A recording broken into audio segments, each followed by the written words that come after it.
Here's his high school football jersey. The halls of South St. Paul High School are covered with history.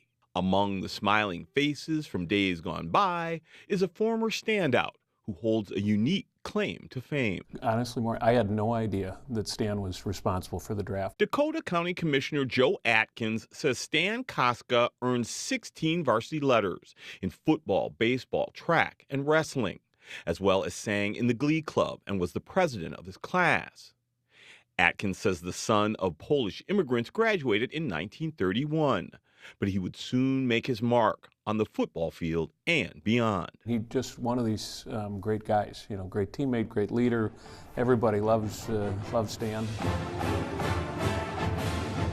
After playing for a year at Oregon, Kosta transferred to the University of Minnesota, where in his first game for the Golden Gophers, he scored 4 touchdowns in the first half alone. The 6-foot-tall, 225-pound fullback was a bulldozer against other teams and helped lead the Maroon and Gold to an undefeated season and the first of 3 straight national championships. He would just, pummel people. And then apparently off the field, nicest guy you'd ever want to meet. Kosta was named an All-American and was one of the first athletes, along with Lou Gehrig, to appear on a Wheaties box. But after that season, he had maxed out his eligibility and had no choice but to turn pro.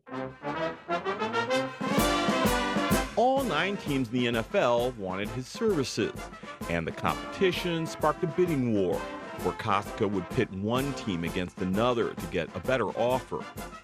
He eventually chose to go with the Brooklyn Dodgers football team for $5,000 plus a $500 signing bonus, a record at the time.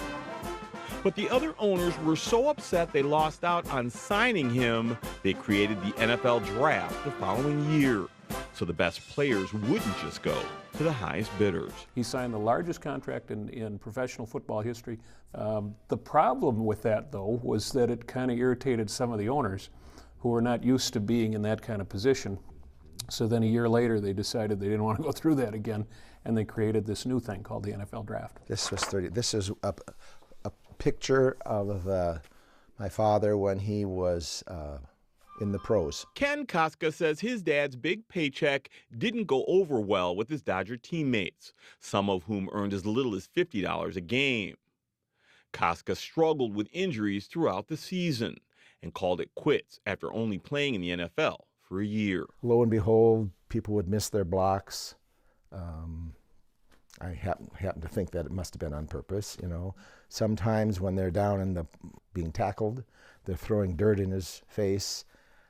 It was just kind of, and he said, I could have played again, but I don't want to get beat up again. Kosta went on to become the head football coach at NDSU and later opened a sporting goods store in Fargo, where he lived until he passed away in 1997. You knew you were going to make a good football player. You had guts. In this home movie, he describes what it was like to play in the college All-Stars game against the Chicago Bears at Soldier Field after his All-American year. You come out of that dead hole in the wall there, and they played the Minnesota Rouser, and geez, your knees are up around your ears. My God, you think you're flying. Oh, yeah, it's a lot of thrills.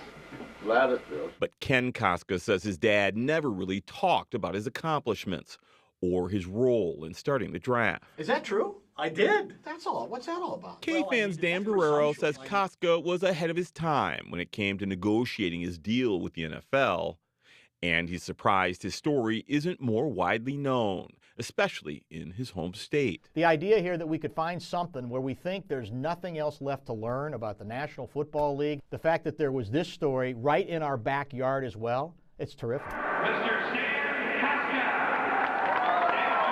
Kosta. Even though the U had a Stan Kosta night during a Gopher game in 1994, Atkins says Kosta isn't in the university's M Club Hall of Fame, a fact he's trying to rectify.